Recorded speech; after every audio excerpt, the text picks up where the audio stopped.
भाई दोस्तों, सभी को एक बार फिर दिल से सलाम, सत श्री अकाल, नमस्ते, राम राम, जय श्री राम, राधे राधे, गुड इवनिंग, सत श्री अकाल।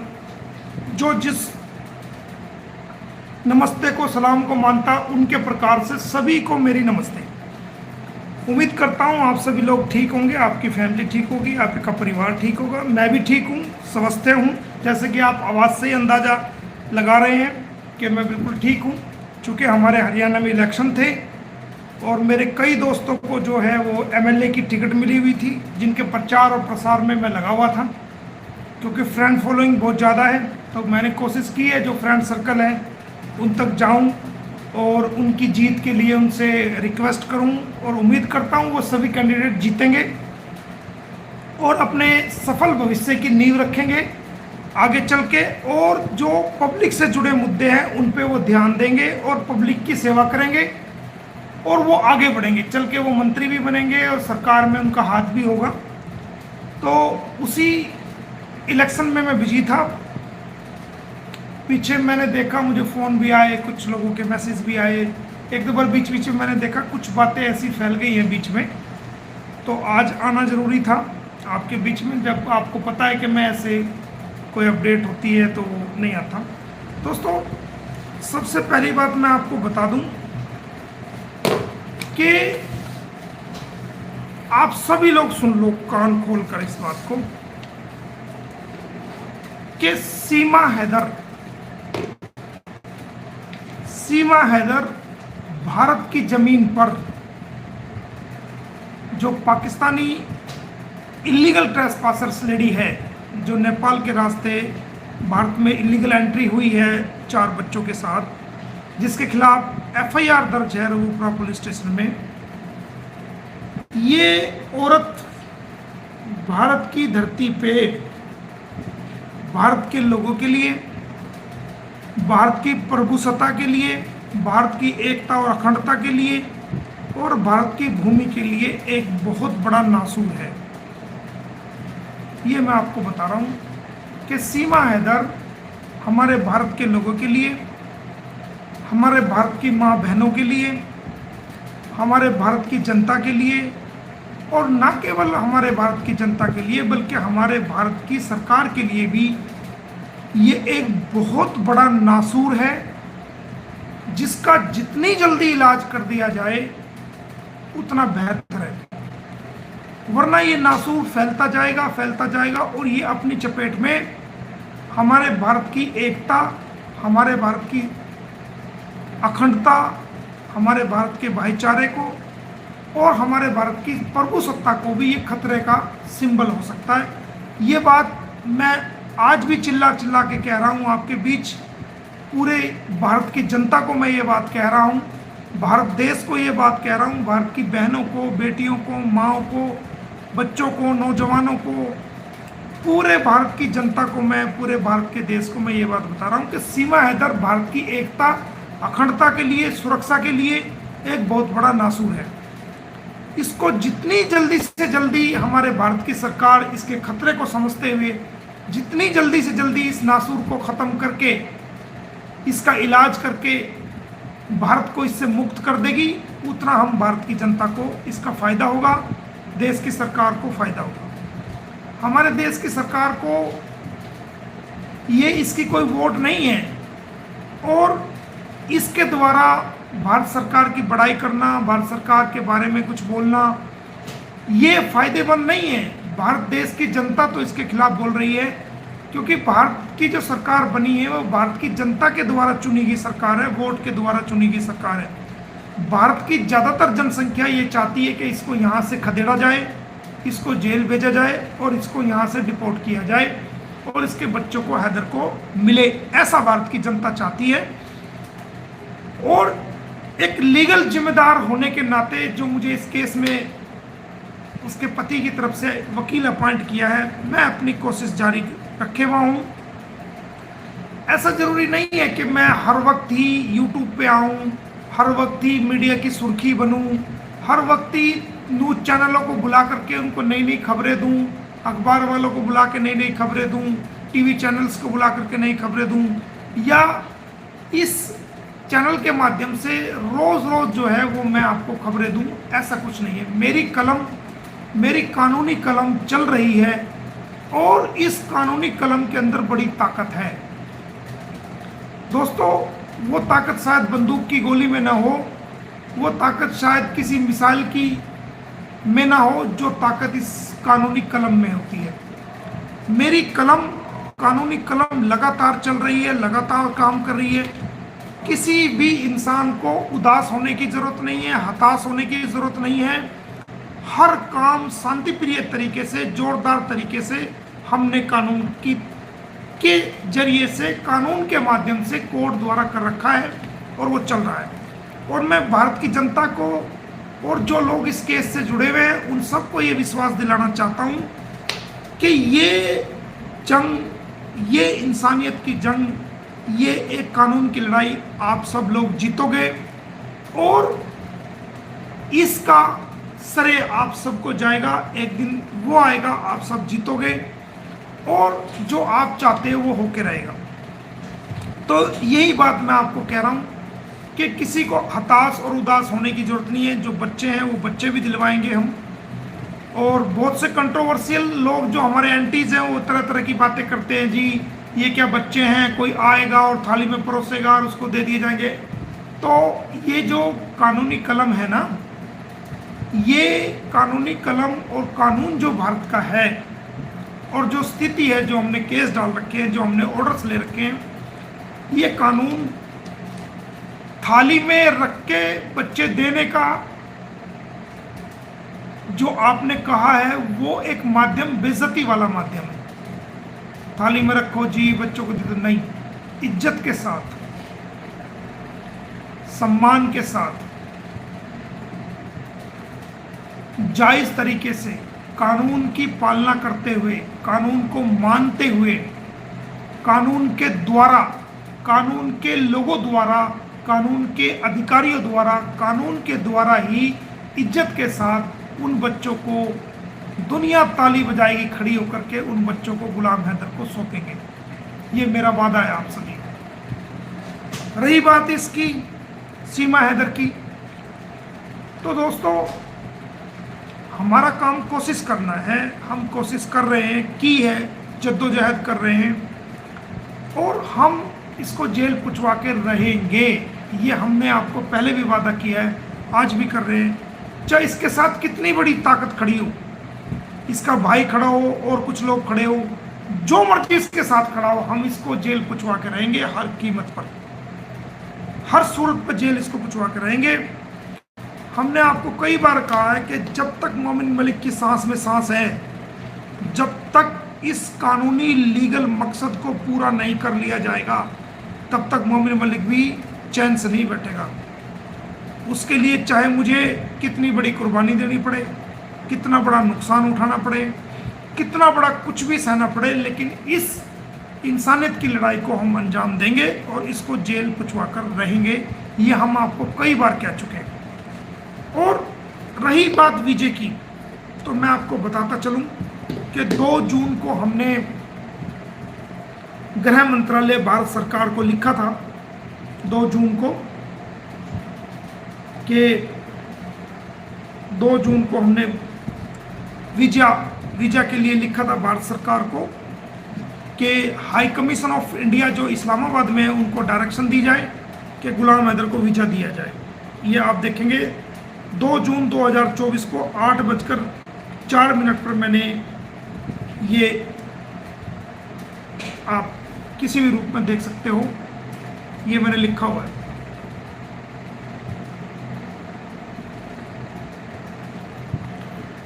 जब भी कोई पाकिस्तान के इंसान को भारत में बुलाना चाहता है तो वो बाकायदा अपना स्पॉन्सरशिप भेजता है, उसकी जिम्मेदारी लेता है कि मैं इस पाकिस्तान के व्यक्ति को भारत में बुलाना चाहता हूँ और इसकी ज़रूरत मुझे किसी काम के लिए है, वो लिखना पड़ता है। तो मैंने लिखा कि मैं बतौर वकील और बतौर GPA power of attorney holder हूँ, ये केस मैंने डाल रखे हैं और मुझे गुलाम हैदर की भारत में ज़रूरत है और मैं उसको स्पॉन्सर करता हूँ। तो ये मैंने भारत सरकार को 2 जून 8:04 पर ये दिल्ली की सरकार को, जो हमारी भारत की सरकार है, उनको लिखा था।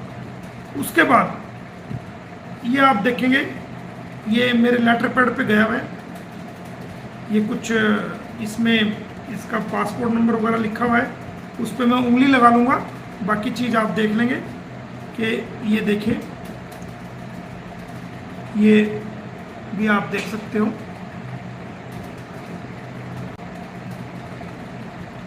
ये 15 जून को मैंने उनको रिमाइंडर किया है कि इसको मुझे भारत में ज़रूरत है।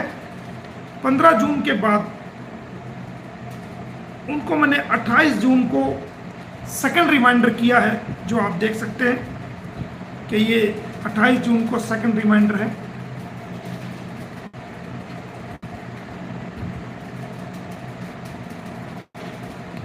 तो जो मेरी कार्रवाई जितनी भी बनती है वीज़ा के हवाले से, वो मैंने भारत सरकार को लिखी हुई है, और तमाम उन डॉक्यूमेंट्स के साथ जिसमें कोर्ट में जिसको गुलाम हैदर की गवाही की ज़रूरत है, जो कोर्ट ने आदेश किए हैं कि गवाही के लिए पेश हो, वो तमाम सर्टिफाइड कॉपी लेकर के मैंने भारत सरकार को लिखा हुआ है। और भारत सरकार जो है उस पर विचार कर रही है, और मुझे उम्मीद थी कि शायद पिछले दिनों उसको वीज़ा दे दिया जाएगा, लेकिन उस पर अभी विचार चल रहा है, और वो विचार पूरा होगा और वो भारत में आएगा, ये मैं आपको कह रहा हूँ। एक जो मुंह बोले भैया उसने जो मर्जी कर दिया, वो कहता है हमने FIR करा दी, हमने पाकिस्तान को लिख दिया, भारत सरकार को लिख दिया, वो जो कहे कहने दीजिए। जब दो पक्ष लड़ते हैं तो एलिगेशंस तो वो एक दूसरे पे वो लगाते ही लगाते हैं, लेकिन ये फैसला करना अथॉरिटी का काम है कि किसकी मांग जेन्युइन है और किसको क्या चाहिए। इस बात का फैसला तो कोर्ट करेगा, और कोर्ट सबको अनुमति देता है कि अपनी बात वो कोर्ट में रख सके, कानून के दायरे में रख सके। हमारी जो भारत की सरकार है उसने कभी भी, चाहे वो पाकिस्तान का है, चाहे अफगानिस्तान का है, कहीं का भी है, हमारी भारत की सरकार ने अगर किसी व्यक्ति की जेन्युइन कॉज है, किसी व्यक्ति का जायज काम है और उसने भारत सरकार से वीजा की मांग करी है, तो हमारी भारत की सरकार ने, चाहे वो बीजेपी की सरकार रही हो या दूसरी सरकारें रही हो, हमारे भारत की सरकार ने, हमारे भारत के ऑफिसरों ने कभी भी जायज मांग को नहीं ठुकराया है। कितने मेरी रिकमेंडेशन पर कितने सारे पाकिस्तानी भारत में आ गए हैं, आकर के अपना कानूनी काम करके वो वापस जा चुके हैं। वो सारे मैंने ही बुलाए, अपने रिकमेंडेशन पे बुलाए, कोर्ट में उनकी गवाही हुई, उन्होंने केस लड़े, वो जीते, वो चले गए, उनको जो पैसा मिलना था उनको मिल गया। बहुत से लोगों के अभी भी पेंडिंग है, वो भी आते रहते हैं, जाते रहते हैं। तो ये कोई गुलाम हैदर का कोई नया मामला नहीं है। अब से पहले मेरी रिकमेंडेशन पर बहुत सारे पाकिस्तानी भारत में आ चुके हैं, मेरे पास रहे हैं, और वो अपना कानूनी गवाही दे करके, कानूनी काम करके वो चले गए। इस प्रकार हमारे भारत की सरकार ने कभी भी किसी जरूरतमंद इंसान की, जिसको जरूरत है, जो भारत में आना चाहता है, जिसका कानूनी काम है, या कोई इलाज कराना चाहता है, या जिसकी जेन्युइन कॉज है, जिसकी जेन्युइन जरूरत है, उसकी रिक्वेस्ट को भारत सरकार ने या हमारे भारतीय दूतावास जो इस्लामाबाद में है, कभी भी उसने जायज मांग करने वाले को मना नहीं किया है। हाँ, ये हो सकता है कि थोड़ा बहुत टाइम लग रहा है, 10 दिन फालतू लग गए, महीना फालतू लग गया, वो एक अलग चीज़ है, प्रोसेस का टाइम है। बट हमारे भारत की सरकार ने किसी भी पाकिस्तानी ऐसे व्यक्ति को भारत में आने से मना नहीं किया जिसकी जायज मांग हो, और उसका जायज उसने मांग के लिए वीजा भारत में आने के लिए रखा हो। तो हमारे भारत की सरकार चाहे मुंह बोले भैया, या उसका कोई भी कुछ भी लिखता रहे, कहता रहे, कुछ भी करता रहे, उससे फर्क नहीं पड़ता। उसका जवाब हम तक दिए। वो तो आपके याद होगा, शुरू में कह रहा था कि जी फांसी लगवा देंगे, वो करा देंगे। मोमिन गुलाम हैदर तो पाकिस्तान में बैठा हुआ, मोमिन मलिक तो भारत में है। मोमिन मलिक का एक जो है, एक मच्छर तक ने नहीं काटा। शुरू में कह रहा था जी ये तो इन्होंने ये कर दिया, वो कर दिया, हम फांसी लगवा देंगे, फांसी की सजा है, टेररिज्म कर दिया, ये कर दिया।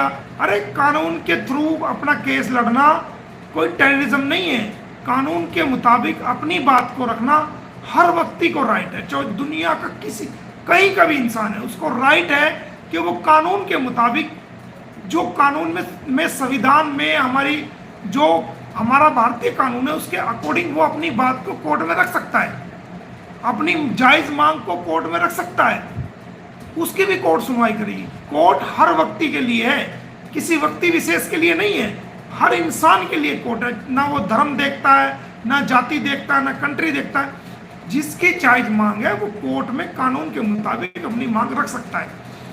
तो दोस्तों, गुलाम हैदर 101% भारत में आएगा, ये आप अपने दिमाग से निकाल दो। बहुत से लोग कह रहे हैं जी वीजा नहीं मिलेगा, ये नहीं मिलेगा, ऐसा कुछ नहीं है। भारत की सरकार ने जायज मांग को कभी भी नहीं रोका है और ना कभी रोकेंगे, ऐसा हमारा भारत की सरकार पर भरोसा है, भारत के अधिकारियों पर भरोसा है, भारत की डिप्लोमेसी पर भरोसा है। गुलाम हैदर भारत में आएगा, कोर्ट में पेश होगा, बच्चे लेगा और उसको बच्चे मिलेंगे, अपने बच्चों से मिलेगा भी। पूरी दुनिया देखेगी, पूरी दुनिया खड़ी होकर ताली बजाएगी और ये काम होगा ही होगा, ये मैं आपको वादा कर रहा हूँ। अब कई लोग कहते हैं जी आप तो उसमें कह रहे थे, अगस्त के महीने में कह रहे थे, सितंबर में कह रहे थे, फिर अक्टूबर आ गया जी। तो आपने देखा मैंने 2 जून को लिखा, 15 जून को लिखा, 28 जून को लिखा। तो अब तो ये भारत सरकार का काम है ना। मेरा काम जो जो फॉर्मेलिटीज उन्होंने बताई, जो जो डॉक्यूमेंट उन्होंने मांगे, वो सारे डॉक्यूमेंट मैंने भारत सरकार को भेजे हैं। अब इस बात की जो वीजा क्लियरेंस है वो तो भारत सरकार देगी, मिनिस्ट्री ऑफ होम दिल्ली से क्लियरेंस होगा, तब हाई कमीशन ऑफ पाकिस्तान उसको वीजा देगा। तो ये क्लियरेंस तो दिल्ली से ही होगी ना।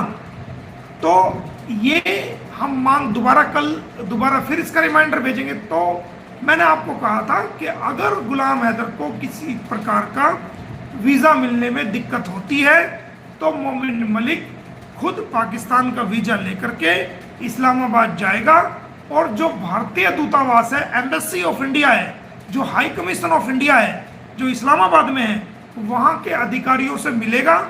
जो जो डॉक्यूमेंट उनको और चाहिएंगे वो सारे डॉक्यूमेंट वहाँ पर देगा और गुलाम हैदर का वीज़ा बाई हैंड लेकर के उसको अपने साथ भारत में लेके आएगा। ये मैंने आपको वादा किया, अगर उसको किसी अड़चन होती है तो। लेकिन मुझे उम्मीद है ऐसी कोई अड़चन नहीं होगी। हमारे जो वहाँ के अंसार बरनी ट्रस्ट के जो हमारे वकील साहिबान हैं या अंसार बरनी ट्रस्ट के जो चेयरमैन हैं, वो अपनी कोशिश कर रहे हैं। जो जो डॉक्यूमेंट्स मांगे थे वो दे दिए गए हैं, पहले से प्रोवाइड है।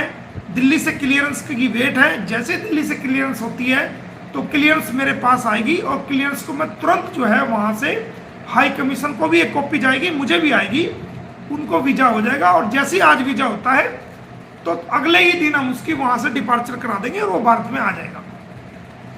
ये तो हुआ वीजे का सवाल, वीजे की अटकलें को। अब कुछ लोग कह रहे हैं जी सीमा को दिल्ली पुलिस ने बुला लिया, सीमा को डिपोर्ट कर दिया। तो मैं आपको बताता चलूं कि सीमा रबूपुरा में है, कोई उसको डिपोर्ट नहीं किया गया, उसके बच्चे भी वही हैं, सीमा भी वही है, कोई डिपोर्ट नहीं किया गया। और जब तक किसी व्यक्ति के खिलाफ किसी भी न्यायालय में मामला पेंडिंग होता है, मैं आपको कानून की बात बताता हूँ, ये खाली सीमा हैदर का मामला नहीं, दुनिया का कोई भी विदेशी नागरिक जो भारत में है और जिसके खिलाफ कोई एफआईआर दर्ज हुई है या दूसरे केसेस पेंडिंग है, ये सीमा हैदर की बात नहीं, मैं आपको एक जनरल बात बता रहा हूँ, कानून की बात। तो जब तक वो केस चलेगा या जितने भी उस पर केस होंगे, जब तक वो डिस्पोज ऑफ नहीं होंगे, उनके फैसले नहीं आएंगे, तब तक वो व्यक्ति भारत से डिपोर्ट किसी भी सूरत में नहीं हो सकता। अगर किसी केस का फैसला भी हो जाता है और उसकी अपील भी अगर कोई डाल देता है, अपील भी पेंडिंग है, तो जब तक वो अपील का निपटारा नहीं हो जाता, अपील का फैसला नहीं हो जाता, तब तक किसी भी व्यक्ति को डिपोर्ट नहीं किया जाएगा। ये कानून है। और भारत सरकार तो इस मामले में बड़ी संजीदगी है। और ऐसा नहीं है कि इतने सारे केसेस, मैंने 13-14 केसेस डाले हुए हैं, तो वो चल रहे हैं बाकायदा। इतनी आसानी से मोमिन मलिक सीमा को डिपोर्ट नहीं होने देगा, ये मैंने आपको पहले भी बताया था। इसको पहले यहाँ सजा कराएंगे, सजा कराने के बाद इसको फिर नेपाल भिजाएंगे, वहाँ भी इसको सजा होगी, और फिर कहीं जा कर के ये पाकिस्तान नेपाल से डिपोर्ट होगी, जब कभी भी अपनी सजा भुगतने के बाद। इतनी आसानी से मोमिन मलिक इसको भारत से जाने नहीं देगा, ये आपको बता रहा है। चाहे इसके साथ कितनी बड़ी ताकत खड़ी हो, कितने बड़े वकील खड़े हो, भारत से बिना प्रसाद लिए इसको जाने नहीं देगा मोमिन मलिक। ये आपको बता रहा हूं मैं बात। अब बहुत से कहते हैं जी इसको जेल कब होगी, ये होगी। तो मेरा काम कानूनी कार्रवाई करना है, कोर्ट में केस लगाना है, उस पे कोर्ट को संज्ञान लेना है, पुलिस को संज्ञान लेना है, सरकारों को संज्ञान लेना है। लेकिन मैंने देख लिया कि उत्तर प्रदेश के अंदर जो उत्तर प्रदेश की पुलिस है वो अब तक चालान पेश नहीं कर पाई है, इस मामले में काफ़ी डिले हो गया है। तो मैं इलेक्शंस की वेट कर रहा था, तो मैंने ये फैसला किया है कि अब सीमा हैदर के केस को मैं उत्तर प्रदेश से ट्रांसफ़र करा करके हरियाणा में लेके आ रहा हूँ। उसके लिए मैं कल या परसों तक उसमें कानूनी कार्रवाई को आगे बढ़ा दूंगा, क्योंकि मैं जितना इंतजार करना मुझे चाहिए था उससे ज़्यादा कर चुका हूँ। अब मुझे ऐसा प्रतीत होता है कि शायद उत्तर प्रदेश की पुलिस इस मामले को और कई साल चलाना चाहती है। तो इस बात से सबक लेते हुए मैंने ये फैसला किया है कि इस पूरे मामले को मैं उत्तर प्रदेश की पुलिस के हाथों से निकाल करके हरियाणा पुलिस में फरीदाबाद बल्लभगढ़ के अंदर इस मामले को ट्रांसफ़र करा के लेके आऊँ। उसके लिए जो कानूनी कार्रवाई बनती है वो मैं करने के लिए तैयार हूँ। कुछ लोग कह रहे हैं जी कैंसिलेशन ऑफ बेल डालनी थी आपको, तो वो मैं बता दूं आपको कि कैंसिलेशन ऑफ बेल का डालने की जो बात थी उसमें कुछ लीगल पेचीदगियां आई सामने, जिनके तहत हमने उसको होल्ड पे रखा। और अब हम बजाय कैंसिलेशन ऑफ बेल के हमने कुछ चेंजेस किए हैं। वो चेंजेस ये हैं कि कैंसिलेशन ऑफ बेल के साथ साथ हम इस मामले को उच्च न्यायालय द्वारा, हाई कोर्ट के द्वारा उत्तर प्रदेश सरकार से या उत्तर प्रदेश पुलिस के हाथों से लेकर के उसको हम हरियाणा में ट्रांसफ़र कराने के लिए अपने कानूनी कदम बढ़ा रहे हैं, ताकि वो केस यहाँ ट्रांसफ़र हो जल्दी से जल्दी। उसके अंदर जो है वो 173 CRPC की जो है वो रिपोर्ट सबमिट हो और चालान पेश हो, और उसको हम जल्दी से जल्दी गवाही करा करके सज़ा दिला सकें, ताकि ये जेल में जाए। और इसके बच्चे तो हम पहले ही ऑर्डर करा चुके हैं उस मामले में, गुलाम हैदर के आते ही उनको मिलेंगे। तो दोस्तों, आपसे मेरी रिक्वेस्ट है कि आप इतने दिनों से इस लड़ाई को लड़ रहे हैं, बहुत अच्छी लड़ाई आप लड़ रहे हैं, बहुत आपने इसके लिए समय भी लगाया है और आपने अच्छे अच्छे कमेंट भी किए हैं, आवाज़ भी उठाए हैं। आप सब इसमें सीनियर हो, मैं इस मामले में सबसे जूनियर हूं, क्योंकि मैं सबसे बाद में आया हूं कानूनी कार्रवाई करने के लिए। मेरे से पहले आप 1-1.5 साल से इस काम में लगे हुए थे। आप सब बधाई के पात्र हैं और हमने अपनी सारी कानूनी चीज़ें को किया हुआ है। ऐसा नहीं है कि हम बोलते नहीं हैं, हम खामोश है तो हमारी कानूनी कलम खामोश है, नहीं, ऐसा नहीं है। हम खामोश जरूर हैं, लेकिन हमारी कानूनी कलम खामोश नहीं है। हमने सब काम बड़ी तेज़ी से, बड़ी शिद्दत से अपने कंप्लीट कर दिए हैं। गुलाम हैदर भी आएगा, जैसे ही दिल्ली की सरकार उनको क्लियरेंस देती है उसी वक्त उसको वीज़ा ऑनलाइन इशू हो जाएगा और अगले ही दिन उसको जो है हम भारत में लेके आ जाएंगे। वो हम उसकी कॉपी भारत सरकार मुझे भी देगी, high commission of India Islamabad को भी कॉपी जाएगी। तो मैं उम्मीद करता हूं कि जल्दी भारत सरकार से रिक्वेस्ट भी करता हूं कि एक पिता है, कानूनी लड़ाई लड़ रहा है भारत में, भारत के लोगों से उम्मीद करता है, भारत की सरकार से उम्मीद करता है, अपने बच्चों से मिलना चाहता है, अपने बच्चों को कानूनी रूप से लेना चाहता है। तो मैं भारत की सरकार से अपील करता हूं कि उसको जल्दी से जल्दी वीज़ा क्लियरेंस करे और उसको भारत में आने का मौका दे। मैं उसका स्पॉन्सर हूं, उसकी सारी रिस्पॉन्सिबिलिटी मैं उठाऊंगा। किसी प्रकार की कोई कानून की वायलेशंस नहीं होने दूंगा और उनको फैसिलिटेट करके लीगली रूप से हम अपनी लड़ाई को लड़ेंगे। और कोई अभी सीमा हैदर कोई डिपोर्ट नहीं हुई है और कोई उसको कहीं से अब किसी पुलिस द्वारा नहीं बुलाया गया है। हाँ, हमने बड़े लेवल पे उसकी कुछ कंप्लेंट्स की हुई है, उन पे काम चल रहा है, उस पे देख रेख चल रही है। तो अधिकारी फ़ोन द्वारा ही उससे जो भी सूचना लेनी होती है, जो इंक्वायरी करनी होती है, फ़ोन द्वारा भी करते हैं। बाकायदा भारत सरकार की जो इंटेलिजेंस एजेंसीज हैं उसकी निगाहें उस पर हैं, क्योंकि हमने हाई लेवल पर कंप्लेंट की हुई है और उसको निगाह किया जा रहा है। आप देख रहे हो, जो पहले वो लाइव आती थी, जो पहले वो बकवासबाजी करती थी, वो पहले जैसी बातें नहीं रही है, क्योंकि स्टिक उसके ऊपर डायरेक्शंस सरकार की तरफ से आ गई हैं, हमें उस बात का पता है, लेकिन सार्वजनिक रूप से हम नहीं बोलते हैं इस बात को। तो दोस्तों, इस लड़ाई को जीतने के लिए आपको 3 काम करने होंगे। अब आप बिल्कुल जीत की ओर हो। नंबर 1, कि अगर आप इस चीज को जीतना चाहते हो तो एक तो कोई भी झूठी बात, कोई भी अफवाह, कोई भी ऐसी बात जो ना हो उसको ना फैलाएं, चाहे हमारे दोस्त हैं, हमारे सपोर्टर हैं या फिर हमारे खिलाफ हैं। मैं सभी से रिक्वेस्ट कर रहा हूं कि कोई भी झूठी अफवाहों को ना फैलाएं, क्योंकि लोग इंटरेस्ट लेके देखते हैं, लोगों की उम्मीदें जुड़ी हुई हैं इस केस के अंदर, हर किसी का इंटरेस्ट जुड़ा हुआ है, हर कोई जानना चाहता है कि क्या चल रहा है इस केस में, क्या हो रहा है। तो जब उनको पता चलता है कि ये बात झूठी है तो उनको दुख होता है। तो किसी को दुख ना पहुंचाएं, झूठी बात, अफवाहों को ना फैलाएं। दूसरी बात कि आप बिल्कुल भी एक दूसरे को गाली गलौज ना करें, बुरा भला ना कहें, अपने विचार रखें, दूसरे के विचार सुने, तर्क रखें, वितर्क रखें और गंदगी को बिल्कुल साफ करें। गाली गलौज बिल्कुल एक दूसरे को ना करें, चाहे हमारे सपोर्टर हैं या हमारे अगेंस्ट लोग हैं।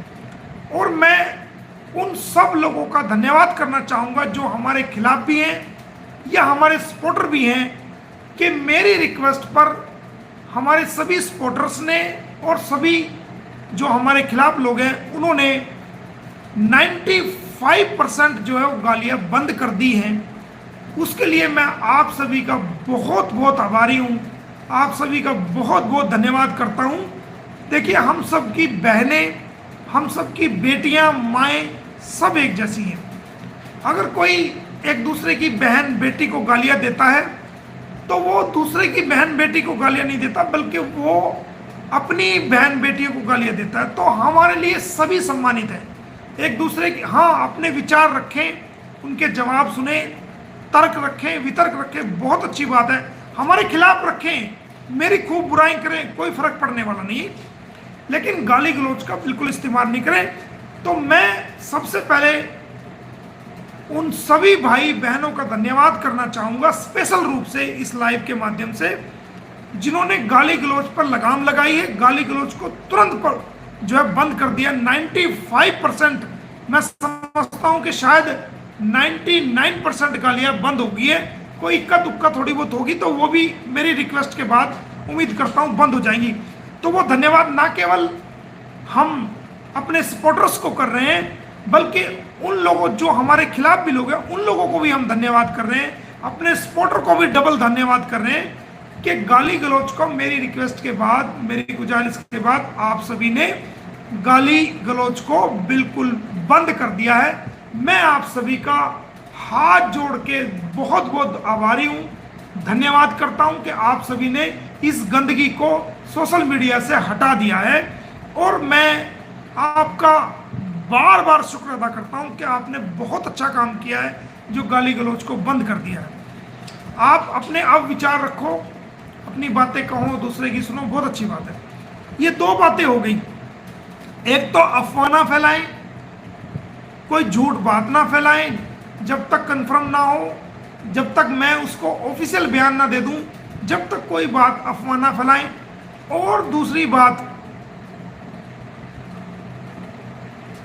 बात, अगर आप इस लड़ाई को जीतना चाहते हो तो गाली गलौज का जितना बाकी रह गया वो भी बंद कर दें। अभी बंद हो चुका है, बहुत अच्छी बात है, उसको भी बंद कर दें।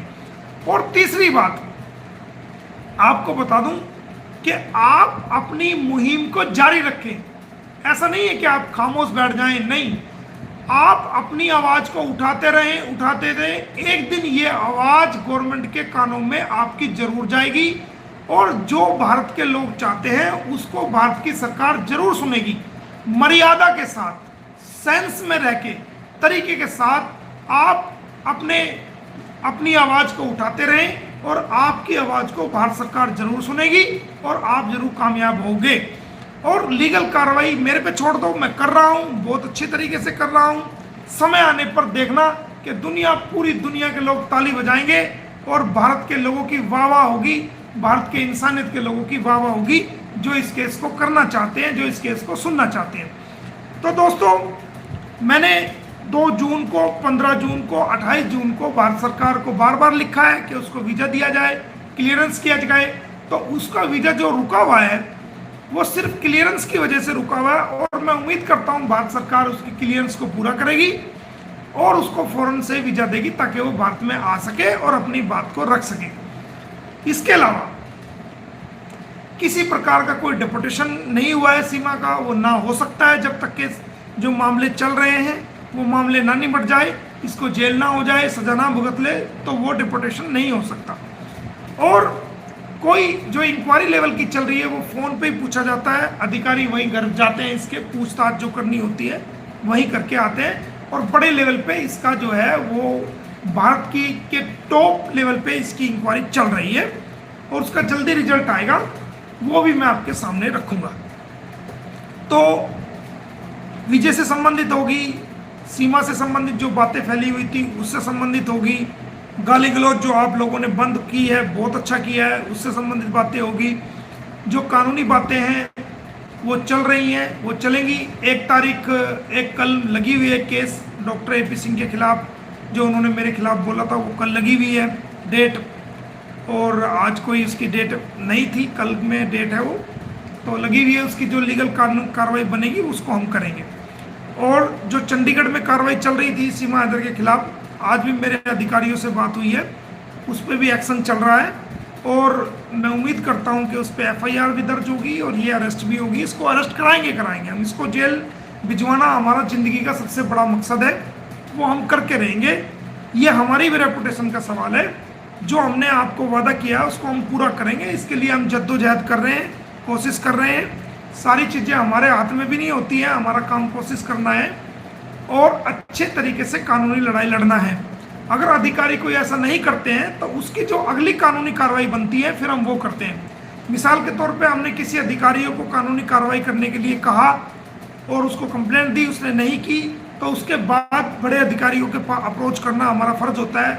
वो भी ना करे तो फिर हम कोर्ट के सहारे से वो काम करते हैं, और जो अधिकारी लापरवाही करते हैं उनके खिलाफ भी कानूनी कार्रवाई को हम अंजाम देते हैं। तो एक स्टेप बाय स्टेप सारी चीज़ें होती हैं कानून में, और भारतीय कानून के बारे में भारत के लोगों से ज़्यादा कोई नहीं जानता है कि हमारी न्यायिक प्रणाली में न्याय है, मिलता है, ज़रूर मिलता है, लेकिन हमारी न्यायिक प्रणाली की जो चाल है, जो चलने का तरीका है, वो आप लोगों से किसी से छुपा हुआ नहीं है। वो सबकी सुनते हैं, दोनों पक्ष की सुनते हैं, समय चाहे बेशक लग जाए लेकिन सब लोगों की सुनी जाती है, और देर से ही आए लेकिन उसके अंदर इंसाफ होता है। बहुत सारे केसेस हमारे भारत के लोगों के भी न्यायालयों पर हैं, लंबित हैं, जुडिशरी पे बोझ होता है, तो वो सबकी सुनते हैं। ये सीमा हैदर का मामला, गुलाम हैदर का मामला नहीं है, हमारे भारत के बहुत सारे लोगों का मामला है। इसके अलावा और कुछ बातें हैं जो समय समय पर हम आपसे करते रहते हैं और अब भी कर रहे हैं। तो मैं पुनः आप सभी का धन्यवाद करना चाहूँगा कि आपका बहुत बहुत धन्यवाद। आपने गाली गलौज बंद की, जो लोग कुछ कर रहे थे दोनों पक्षों के, और आप अपने तर्क और वितर्क रखें और अफवाहों पे ध्यान ना दें, अफवाह भी ना फैलाएं। जब तक मैं कोई बात ना बता दूं आपको, ऑफिशियल बयान, मेरे बयान को ही जो है ऑफिशियल बयान समझे, क्योंकि अगर कोई भी ऐसी बात होती है तो सबसे पहले सरकार की तरफ से मुझे इन्फॉर्मेशन आएगी, क्योंकि मैं गुलाम हैदर का वकील हूँ, मेरा वकालतनामा इस केस में लगा हुआ है, मैंने इस केस में कार्रवाई की हुई है, मैंने कंप्लेंट फाइल की हुई है, रिप्रेजेंटेशंस भारत सरकार को लिखा हुआ है, न केवल भारत सरकार को बल्कि देश के राष्ट्रपति को, गृह मंत्रालय को और प्राइम मिनिस्टर ऑफिस को, उत्तर प्रदेश सरकार को, हरियाणा सरकार को, न्यायालयों के अंदर सब जगह मेरे डॉक्यूमेंट्स हैं, और मैं गुलाम हैदर की तरफ से इस केस की पैरवी कर रहा हूँ। तो गुलाम हैदर को वीज़ा भी मिलेगा, आएगा भी, वो जैसे ही दिल्ली से क्लियरेंस होता है तुरंत प्रभाव से अगले ही दिन हम उसको भारत में आप सभी से मिलाएंगे और वो आएगा। अगर फिर भी कोई दिक्कत परेशानी होती है तो मैं स्वयं जाऊंगा।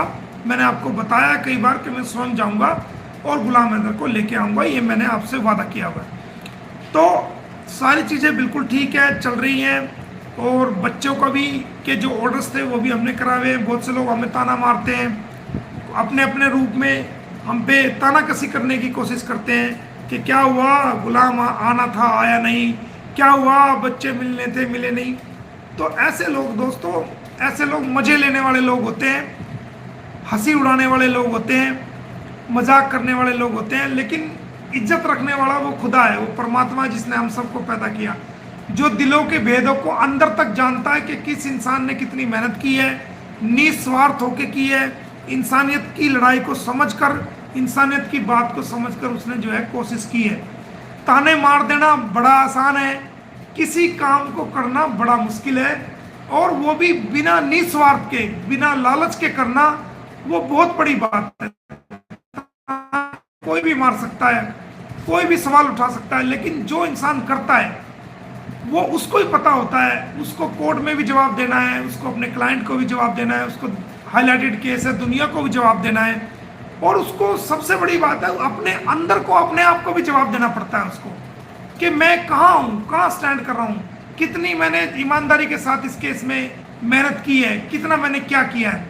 तो किसी को नीचा दिखाने की कोशिश करना, किसी को बदनाम करने की कोशिश करना, अपना क्रेज लेने के लिए, अपनी बातों को आगे करने के लिए बड़ा आसान है।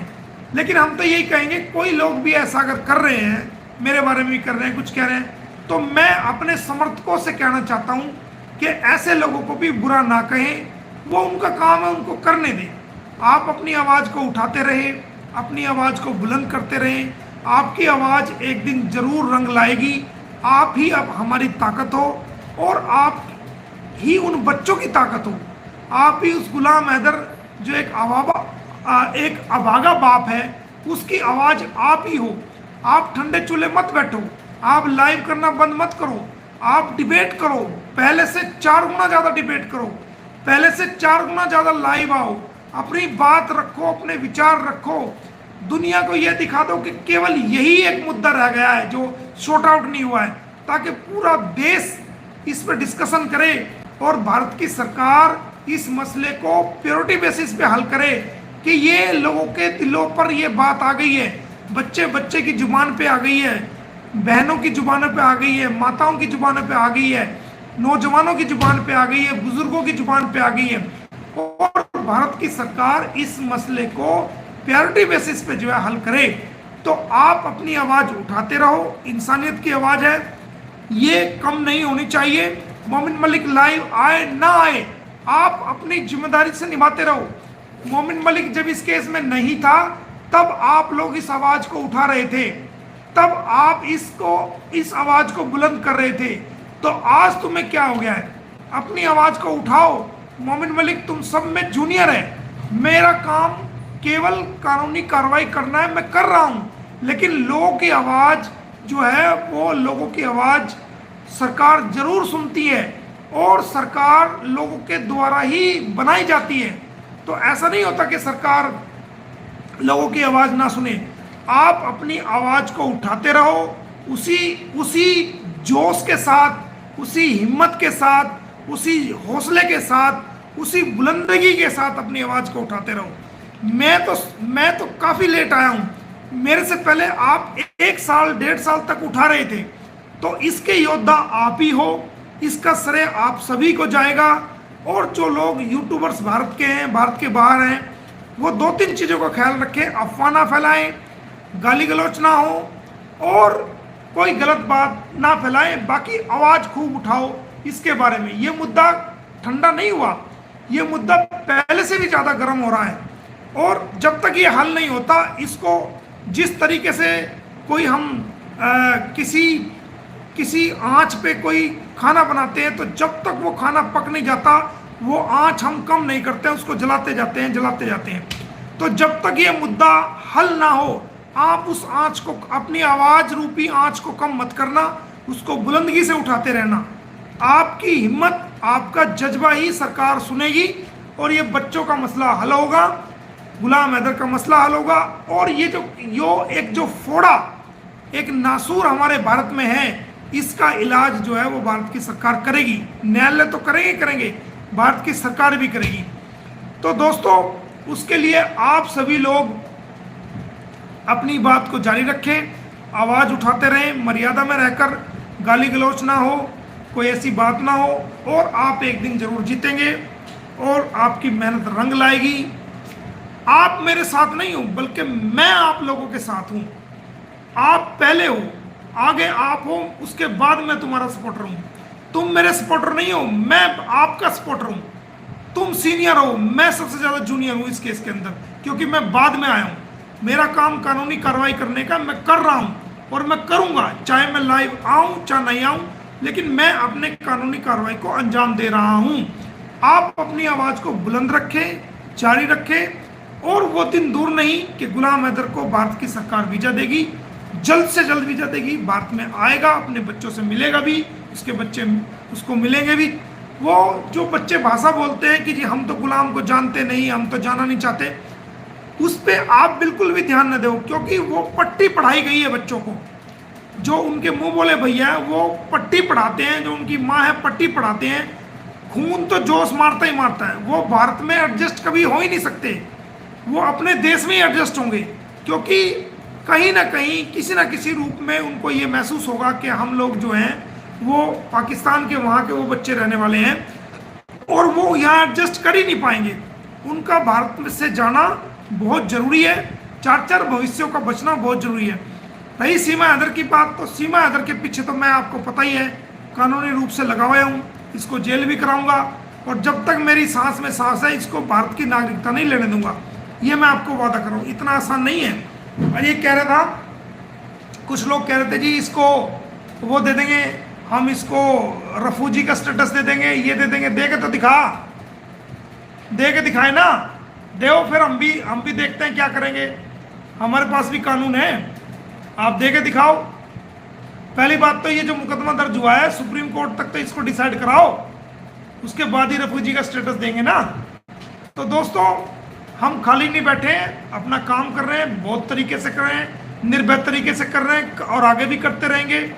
जो कोई बोलता है, जो कुछ कहता है, कहने दो, इधर से सुनो, इधर से निकाल दो, अफवाहों पे ध्यान ना दो, अपनी मेहनत करते रहो, अपनी लड़ाई को लड़ते रहो और आगे बढ़ते रहो। तो उम्मीद है कि आप सभी मेरी बातों का विश्वास करेंगे, और जिन लोगों ने ये गलतफहमी फैलाई है, ये जिनको पता चला है, जो ये फैला है, उन लोगों को भी ट्रोल मत करना, उनको छोड़ देना, कोई बात नहीं, वो भी अपने ही भाई हैं, उनको भी कहना कि आइंदा ऐसा ना हो, और आप सही बात, वो भी आवाज़ उठाते रहे, किसी को ट्रोल करने की ज़रूरत नहीं है। अफवाहें होती हैं, कई बार फैल जाती हैं, लेकिन दोबारा से जो है वो इस तरह की बातें ना हो और वो चलती रहे। मेरा फ़ोन नंबर सबके पास है, अगर किसी को डाउट होता है, कोई इस तरह की बातें हैं, ये कोई छोटा मोटा तो मैटर है नहीं, सीमा हैदर, गुलाम हैदर केस है, पूरी दुनिया देखती है, तो जरा सी अफवाह फैल के पता नहीं कहाँ हो जाती है। इसलिए लोग कहते हैं ना कि भाई मोमिन मलिक का चैनल नहीं, ये इस तरह की अफवाहें ना हो, इसलिए तो ये बनाया है मैंने। मेरे पीए जो इसको मैनेज करते हैं वो इसीलिए है, ताकि लोगों को अफवाह ना फैले, गलत इन्फॉर्मेशन ना जाए, कोई जाती है तो इसके माध्यम से मैं आपको बता सकूं, करेक्ट कर सकूं। तो जिनके माध्यम से भी ये गलतफहमी फैली है उनको भी बिल्कुल भी ट्रोल ना करें, मेरी रिक्वेस्ट है, क्योंकि वो भी हमारा हिस्सा है मुहिम का, और वो आगे बढ़ते रहे, बस ध्यान रखें इन बातों का। और जल्दी ये सब काम होंगे, वीजा भी मिलेगा, बच्चे भी मिलेंगे, सब काम होंगे। कई बार आगे पीछे हो जाता है, सरकारों के जिम्मे बहुत सारे काम हैं, और मैंने जो अपनी मेरी कार्रवाई बनती है वो मैंने कर चुका हूँ, वो मैंने डेट भी आपको बता दी है, स्क्रीनशॉट भी है मेरे पास, मैंने आपको दिखाए भी हैं। तो मेरी तरफ से कोई ऐसी कार्रवाई बची नहीं है कि जो मैंने ना की हो। अपनी जिम्मेदारी को मैंने अच्छे से रूप अंजाम दिया है। और जो गुलाम हैदर भी कहीं मेरी इस लाइव को देख रहा हो या बाद में देखे, तो मैं उसको भी कहना चाहता हूँ कि भाई आपको परेशान होने की ज़रूरत नहीं है, आपका सारा काम स्मूथ तरीके से चल रहा है, आप आओगे भी, आपको बच्चे भी दिलवाएंगे, बिल्कुल भी उदास नहीं होना आप, और समय सब कुछ ठीक कर देगा। सब्र का फल मीठा होता है, आपको आपका हक मिलेगा, और भारत के लोग आपका इस मुहिम में आपका साथ देंगे। इंसानियत के नाते हम भी आपका साथ देंगे, और आप अपने हिम्मत को और बनाए रखें, बढ़ाए रखें। तो दोस्तों आप सभी का बहुत धन्यवाद, शुक्रिया। और कोई भी अगर ऐसी बात आती है तो मेरा नंबर आपके पास है, सबके पास। वो नंबर है 9354937480, सार्वजनिक नंबर है। तो कोई बात, किसी को डाउट है, कोई बात है तो वो फ़ोन कर सकता है। अगर मैं फ़ोन ना उठाऊं तो मैं दोबारा, अगर मिस कॉल आती है तो दोबारा मैं ज़रूर फ़ोन करूंगा। और अगर किसी वजह से फिर भी कोई बात ना हो पाए तो आप कॉल करने से पहले एक एसएमएस भी छोड़ सकते हो, व्हाट्सएप छोड़ सकते हो, या एसएमएस छोड़ सकते हो कि मैं फला जगह का रहने वाला हूँ और मैं आपसे इस टॉपिक पे बात करना चाहता हूँ। कोई भी कर सकता है, मेरे समर्थक भी कर सकते हैं, जो हमारे अगेंस्ट है वो भी करना चाहें तो उनकी का भी वेलकम है, कोई दिक्कत नहीं है। अपने बहन भाई हैं, सब अपने देश के लोग हैं, कोई दिक्कत नहीं है, तो वो कर सकते हैं। और आगे बढ़ें और अपनी आवाज़ को उठाते रहें। जो लोग इसमें लगे हुए हैं उन सबका बहुत बहुत धन्यवाद, उनकी हिम्मत को सलाम, उनके जज्बे को सलाम, जो इतने दिनों से लगे हुए हैं, कोशिशें कर रहे हैं। तो आपकी कोशिश ज़रूर कामयाब होगी, आप कामयाब